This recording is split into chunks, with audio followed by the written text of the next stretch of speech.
दोस्तों नमस्कार। आज फिर एक कहानी के साथ, कहानी छोटी लेकिन सीख बड़ी, और सीख वही महान जो जीवन में उतर जाए, और ज्ञान वही श्रेष्ठ जिससे जीवन संवर जाए। ऐसी ही जीवन को संवारने वाली एक कहानी। एक राजा थे। अब उस राजा के राज्य में एक विद्वान पुरुष का प्रवेश होता है।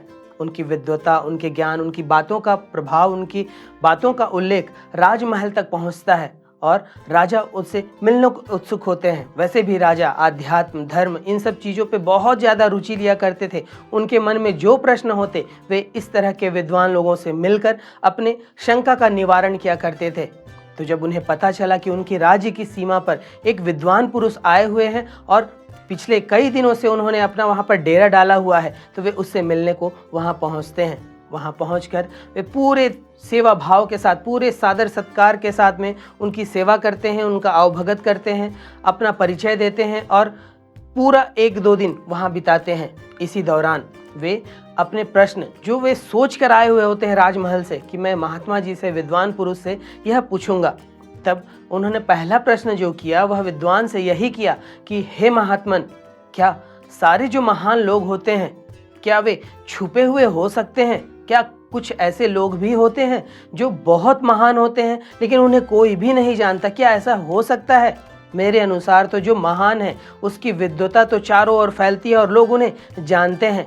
तब यह विद्वान पुरुष, यह महात्मा मुस्कुराते हैं और कहते हैं कि ऐसा नहीं है राजन, मैं तो अभी तुम्हारे राज्य में 2-3 ही दिन हुए हैं और मैंने ऐसे 3 लोगों को देख लिया है जो बहुत ही महान हैं लेकिन उन्हें कोई भी नहीं जानता। तुमने भी उनकी कोई पूछ परख नहीं ली है। तब राजा अचरज होता है कि मैं तो ऐसे लोगों का, महान लोगों का जो समाज के बहुत काम होते हैं, मैं तो उनका सेवा सत्कार करता हूँ, उनकी बहुत आवभगत करता हूँ। तब यह विद्वान कहते हैं कि ऐसा नहीं है राजन, कुछ ऐसे महान लोग भी होते हैं जो अपने महानता का महिमा मंडन नहीं करते, उन्हें किसी प्रकार का अहंकार छूता भी नहीं है और अपने महान कार्य का विज्ञापन भी नहीं करते हैं। तब राजा उत्सुक होते हैं कि क्या विद्वान जी आप मुझे उन लोगों से मिला सकते हैं? तब यह विद्वान कहते हैं बिल्कुल राजन, तुम मेरे साथ चलो। अब जब वे चलते हैं तो कुछ ही दूर पर एक वृद्ध पुरुष कुछ रोटी, डबल रोटी जिसको कहते हैं, ब्रेड हम जिसे कहते हैं, वह और पानी का प्याऊ कुछ घड़े रखकर वहाँ बैठा होता है और आने जाने वाले लोगों को वह ब्रेड और पानी पिलाया करता है। तब राजा भी जाते हैं। विद्वान पुरुष उनसे कहते हैं कि तुम भी जाओ और वहाँ से डबल रोटी लो और जो भी तुम्हारे मन में प्रश्न है तुम उससे पूछो, कौन है वह जानने की कोशिश करो।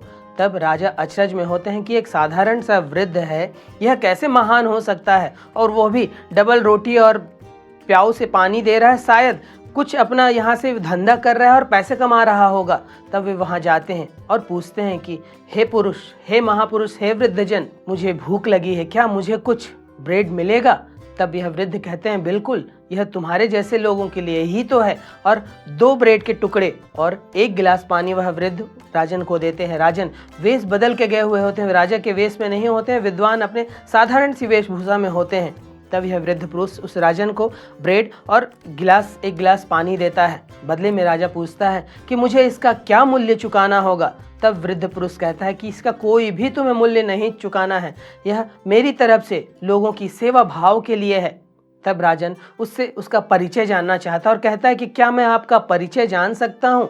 तब वह वृद्ध कहता है कि मैं इस शहर के बहुत प्रतिष्ठित व्यवसायी, जिसके कई व्यवसाय हैं, उस व्यवसाय में से एक यह ब्रेड बनाना भी है, मैं उनका पिता हूँ और मैंने भी बिजनेस खड़ा किया और बिजनेस अब मैंने अपने बेटे के सुपुर्द कर दिया और मैं चाहता हूँ कि मैं अपने जीवन का सारा जो जिन बचा है वह मैं लोगों की सेवा में लगाऊं, और यह ब्रेड और यह पानी मेरी तरफ से ऐसे लोगों को जिनको पानी की ज़रूरत है, जिनको भोजन की ज़रूरत है, जो राहगीर हैं, जो इस जंगल से गुजर रहे हैं, उन्हें हो सकता है कि भोजन की ज़रूरत पड़ जाए, मैं ऐसे तमाम लोगों के लिए सेवा भाव के साथ, अपनी खुशी के लिए मैं उन्हें यह ब्रेड और पानी बांटता हूँ और उसके बदले में मैं एक दाम भी नहीं लेता, एक कौड़ी भी नहीं लेता हूँ, यह मेरी खुशी का काम है। राजा अचरज में आते हैं और उनके पैर को छूते हैं। जब उन्हें परिचय मिलता है कि यह नगर के प्रतिष्ठित सेठ हैं और अब जो उनका बेटा है वह भी नगर का बहुत बड़ा सेठ है, तब उनके चरणों में गिरकर माफ़ी मांगते हैं और कहते हैं कि मुझे क्षमा करें, मैं इस राज्य का राजा हूँ। तब वृद्ध खुश होते हैं और कहते हैं कि राजन, अपने जीवन को परोपकार पर लगा दो, अपने विचारों में कोई भी दूषिता मत आने दो, वही सुखी जीवन का राज है। राजा उनसे आशीर्वाद लेकर फिर आगे बढ़ते हैं। वह विद्वान जो महात्मा पुरुष थे वह कहते हैं कि चलो मैं तुम्हें दूसरे किसी महान व्यक्ति से मिलाता हूँ। थोड़ी दूर चलते हैं, गांव पर प्रवेश होता है। गांव पर एक विद्यालय होता है। विद्यालय में एक मास्टर जी बच्चों को पढ़ा रहे होते हैं। वहीं पर बैठकर विद्वान कहते हैं कि कक्षा को खत्म हो जाने दो, फिर तुम इन अध्यापक जी से मिलना और उनका परिचय पाना कि वे कौन हैं। वही करते हैं राजा जी।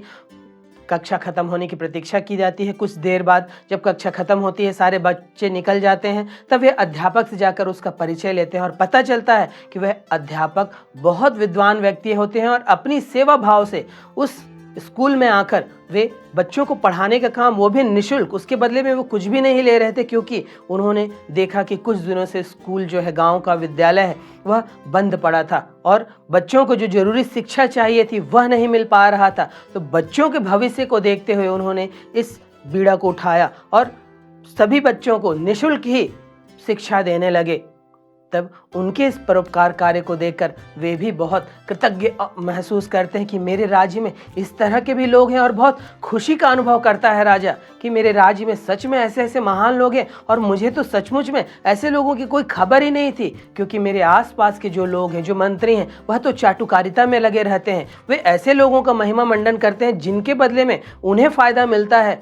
और ऐसे महान लोग जो चोरी छुपे अपना काम करते रहते हैं, अपने काम में तल्लीन होते हैं, मैं सचमुच में नासमझ हूँ और ऐसे लोगों से मैंने अपने आप को दूर कर लिया है। मुझे लोगों के बीच में आना चाहिए। तब विद्वान कहते हैं कि राजन चलो मैं तुम्हें एक और महान व्यक्ति से मिलाता हूँ। तुम उनकी महानता का जब बयान सुनोगे तब तुम समझोगे कि यह जीवन क्या है। राजा उत्सुक होते हैं कि यह तीसरा कौन व्यक्ति है।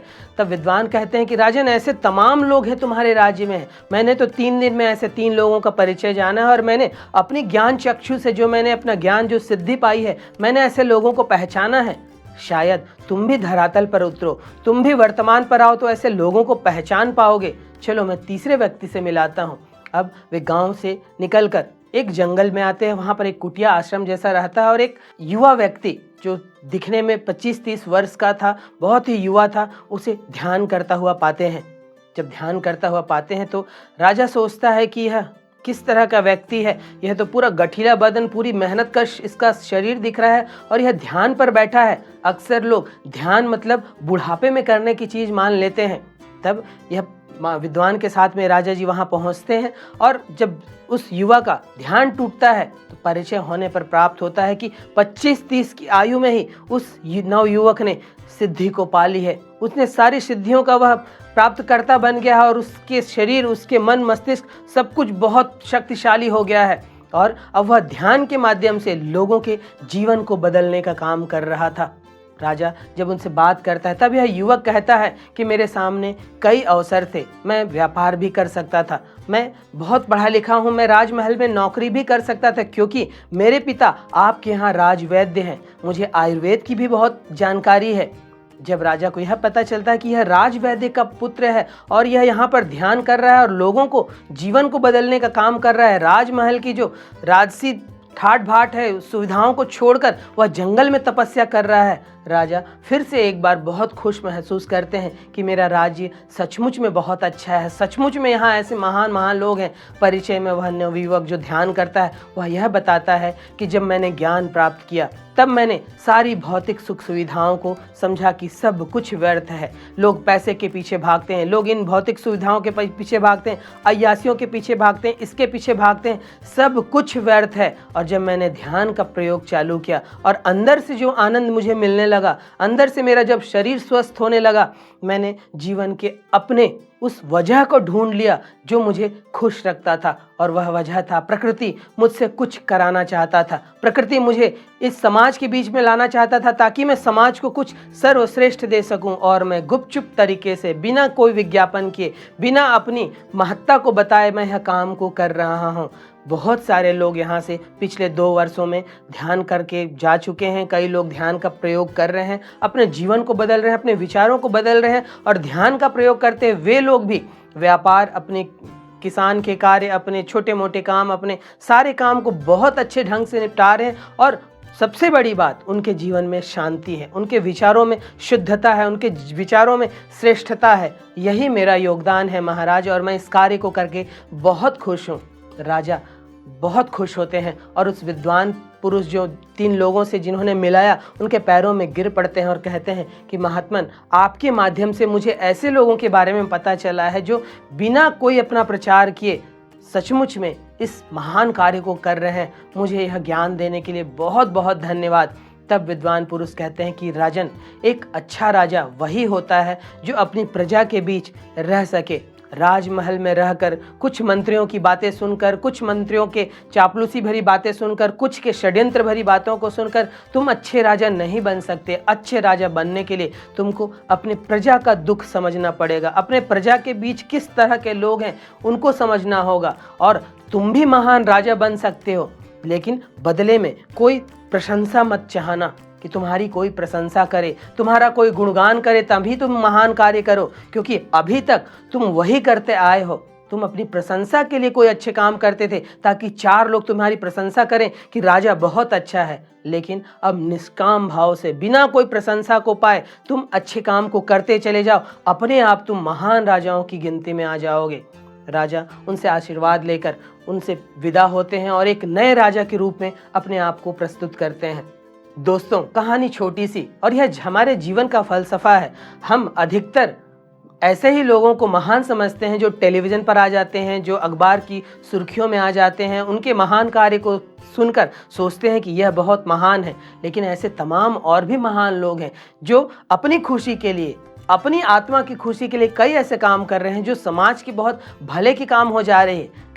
कई ऐसे शिक्षक हैं, कई ऐसे कलाकार हैं, कई ऐसे योगाचारी हैं, कई ऐसे ध्यानाचारी हैं जो समाज को बदलने का काम कर रहे हैं। कई ऐसे संत हैं, कई ऐसे महात्मा हैं, कई ऐसे पीर हैं, कई ऐसे फकीर हैं जो बिना कुछ पाने की उम्मीद से अच्छे काम करते चले जा रहे हैं, समाज को बदलने का काम करते जा रहे हैं।